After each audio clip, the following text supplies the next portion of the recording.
નમસ્કાર, મારું નામ ઝાલા દિવ્યેશ છે. હું શ્રી વિનય મંદિર માધ્યમિક અને ઉચ્ચતર માધ્યમિક શાળા ડારી ખાતે વોકેશનલ ટ્રેનર તરીકે ફરજ બજાવું છું. વોકેશનલ વિષય અંતર્ગત ઘણા બધા સરકાર દ્વારા ટ્રેડ ચલાવવામાં આવે છે, જેમાં અમારી શાળામાં રિટેલ ટ્રેડની સુવિધા છે. અમારી શાળામાં રિટેલ ટ્રેડ ચલાવવામાં આવે છે અને તે ટ્રેડ હું ચલાવું છું. જેમાં આપણે આજે યુનિટ 1 રિટેલનો પ્રારંભિક પરિચય ને આપણે વાત કરવાના છે. તો આયોજિત અને બિન આયોજિત રિટેલિંગ એક આપણે મુદ્દો લીધો છે, જેમાં આયોજિત અને બિન આયોજિત રિટેલિંગ. આયોજિત એટલે કે વ્યવસ્થિત રીતે તૈયાર કરેલી વસ્તુ અથવા વ્યવસ્થિત રીતે ગોઠવાયેલી વસ્તુ. બિન આયોજિત એટલે કે વ્યવસ્થિત રીતે ગોઠવાયેલી વસ્તુઓ છે, પણ વ્યવસ્થિત રીતે ગોઠવાયેલી રીતે જ્યાં ત્યાં વેરીફેર હોય છે અથવા વ્યવસ્થિત રીતે તૈયાર કરેલી ના હોય તેને બિન આયોજિત કહેવામાં આવે છે. આપણે જોઈએ કે ભારતમાં રિટેલ ક્ષેત્રે ઝડપી પરિવર્તન આવી રહ્યું છે કે રિટેલ ક્ષેત્રે ભારતમાં ઝડપી પરિવર્તન આવી રહ્યું છે. અગાઉ ગ્રાહકો કરિયાણા દુકાનો, ફેરિયા અથવા બજારમાંથી ખરીદી કરતા. ધીમે ધીમે જીવન ધોરણનો વિકાસ થતા રિટેલ ક્ષેત્રમાં વધારો થયો અને વધુને વધુ ડિપાર્ટમેન્ટ સ્ટોર અસ્તિત્વમાં આવે, જેમ કે ડીમાર્ટ છે, રિલાયન્સ મોલ છે, શક્તિ મોલ છે, જે વિવિધ મોટા મોલની સુવિધા શહેરોમાં જોવા મળે છે. આ વધારો થવા સાથે રિટેલ ક્ષેત્ર આયોજિત થવા લાગ્યું. રિટેલ ઉદ્યોગને આ બે ભાગમાં વહેંચી શકાય છે, તો આયોજિત અને બિન આયોજિત. એમાં સૌપ્રથમ આપણે આયોજિત રિટેલિંગની વાત કરવાની છે. તો આયોજિત રિટેલિંગમાં વ્યવસ્થિત અને વૈજ્ઞાનિક પદ્ધતિસર વેપાર થાય છે, મતલબ કે વ્યવસ્થિત આયોજિત રીતે વેપાર થાય છે. ગ્રાહકો માટે આયોજિત રિટેલના નોંધપાત્ર લાભો હોય છે અને તેમાં રોજગારી સર્જનની સંભાવના પણ હોય છે, કે આયોજિત રિટેલમાં એક કરતાં વધુ માણસની જરૂર પડે છે, જેથી દેશની જીડીપી સર્વાંગી વિકાસમાં તેનો ફાળો રહે છે. જીડીપી નો મતલબ છે ગ્રોસ ડોમેસ્ટિક પ્રોડક્ટ, એટલે કે સ્વદેશી વસ્તુઓ. આયોજિત રિટેલમાં તમામ ચીજ વસ્તુઓ એક છત નીચે ગોઠવવામાં આવે છે અને એક જ સ્થળે અને બ્રાન્ડ અને વિવિધ ઉત્પાદન ઉપલબ્ધ થાય છે. એમ કહ્યું કે ઘણી બધી કંપનીઓ અથવા ઘણી બધી બ્રાન્ડની વસ્તુ એક જ મોલમાં મળી રહે, એક સાથે ઘણી બધી વસ્તુ મળી રહે. આપણે મોલમાં કે જાય તો ત્યાં કપડાં પણ મળી રહે, કરિયાણું પણ મળી રહે, ઠંડા પીણા પણ મળી રહે, ખાદ્ય પદાર્થો મળી રહે, જે આપણે જોતી હોય તે વસ્તુઓ ત્યાં મળી રહે. એક આયોજિત રીતે તૈયાર કરેલું હોય, જેનું આપણે ઉદાહરણ આપણે ચિત્ર દ્વારા અહીંયા સમજી શકીએ કે એક જગ્યાએ ઘણી બધી વસ્તુઓનો સમાવેશ થાય છે અને એક જગ્યાએ આપણે ઘણી બધી વસ્તુઓ મળી રહે છે. હવે આપણે જોઈએ આગળ આયોજિત રિટેલના વિવિધ પ્રકાર છે, જેમાં સામાન્ય રીતે એક કરતાં વધુ માલિકો દ્વારા સંચાલિત ચેઇન સ્ટોર હોય છે, મતલબ કે એક કરતાં વધારે માલિકો દ્વારા તેનું સંચાલન કરવામાં આવતું હોય છે. તેનું વ્યવસ્થાપન મેનેજમેન્ટ પ્રોફેશનલ લોકો કરતા હોય છે, કે જે ભણેલા અને જે આમાં નિષ્ણાત હોય છે તે લોકો કરતા છે.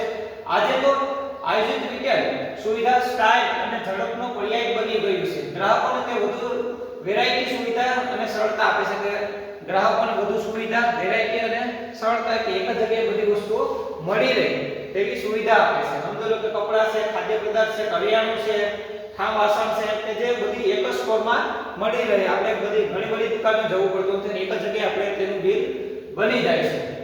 એવી જ રીતે આપણે બિન આયોજિત રિટેલિંગ એક કરિયાણા સ્ટોર જેવા નાના પારિવારિક વેપારીની જેમ ચાલે છે. તેના લક્ષણો જોઈએ તો નાના પારિવારિક વેપારીના લક્ષણો આ પ્રમાણે છે. પૂરતી માળખાકીય સુવિધાનો અભાવ, કે પૂરતી માળખાકીય સુવિધા હોતી નથી. આધુનિક ટેકનોલોજીનો અભાવ, કે ત્યાં ટેકનોલોજીકલ રીતે કામ કરવામાં આવતું નથી, મતલબ કે તેનો સ્ટોકનું ને હેન્ડલિંગ ટેકનોલોજી તરીકે કરવામાં આવતું નથી. પૂરતા ભંડોળનો અભાવ, કે પૂરતા નાણાં હોતા નથી, નાણાંનો અભાવ રહે છે. અને કુશળ માણસોનો અભાવ, કે જ્યાં કુશળ માણસો પણ હોતા નથી.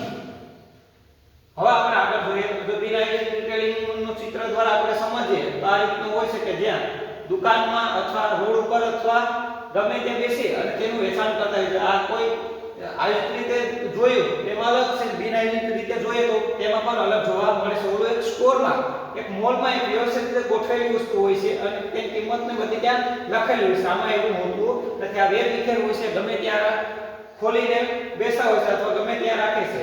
અહીં ત્યાં વેપાર નથી તો બીજી જગ્યાએ વેપાર કરવા ચાલે છે. ચાલો આપણે આગળ વધીએ. બિન આયોજિત રિટેલમાં એક એવા છૂટક એકમોનો સમાવેશ થાય છે જેની કોઈ કાનૂની અથવા સત્તાવાર નોંધણી થઈ હોતી નથી, કે કાનૂની કોઈ નોંધણી થતી વેપારી છે તેની સરકારના સ્વપ્ને નોંધ થયેલી હોય છે, તેની પાસે જીએસટી વાળા બિલ હોય છે. આવા કરિયાણા સ્ટોરમાં અથવા નાના વેપારીઓ પાસે કોઈ પણ જીએસટી વાળા બિલ કે હોતા નથી અથવા જીએસટી તે ભરતા ના હોય. તે હિસાબો નિયમિત જાળવતા નથી. બિન આયોજિત ક્ષેત્ર કદમાં નાનું અને વેરવિખેર છે. તેમની કામગીરી વેપારની કોઈ નિશ્ચિત જગ્યા હોતી નથી.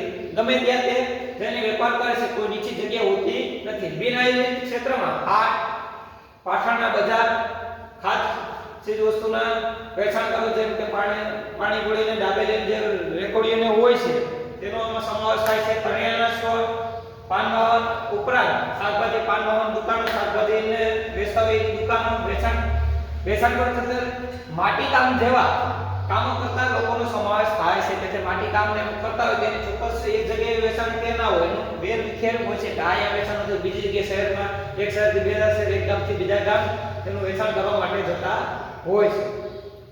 એવી જ રીતે આપણે આયોજિત અને બિન આયોજિત રિટેલિંગ વચ્ચે તફાવત જોઈએ તો વસ્તુની વેરાયટી આયોજિતમાં હોય છે, વિશાળ હોય છે, ઘણી બધી વસ્તુઓ મળી રહે છે, જ્યારે બિન આયોજિત વસ્તુમાં મર્યાદિત હોય, 1 થી 2 એટલે ઓછી હોય છે. રિટેલ સ્ટોરનું કદ આયોજિત વસ્તુઓ મતલબ કે મોલ, જે મોટા મોટા મોલ કે હોય તેનું કદ ઘણું વિશાળ હોય છે, જ્યારે બિન આયોજિતમાં તેનું કદ ઘણું નાનું હોય છે.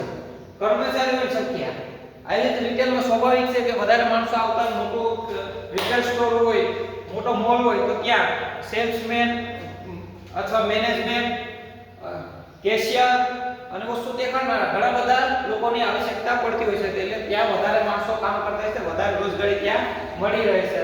જ્યારે બિન આયોજિતમાં ઓછા હોય, 1 થી 2 અથવા વધીને 3 જણા હોય છે. રિટેલનું નેટવર્ક વિશાળ અને અનેક શાખાઓમાં કામગીરી, મતલબ કે વિશાળ હોય છે અને અનેક શાખાઓમાં તેની કામગીરી હોય છે. જ્યારે બિન આયોજિતમાં તે વિસ્તારમાં એક જ એકમ પૂરતી મર્યાદિત હોય છે, કે ત્યાં પૂરતું એનો વિસ્તાર પૂરતું તેનું મર્યાદિત હોય છે.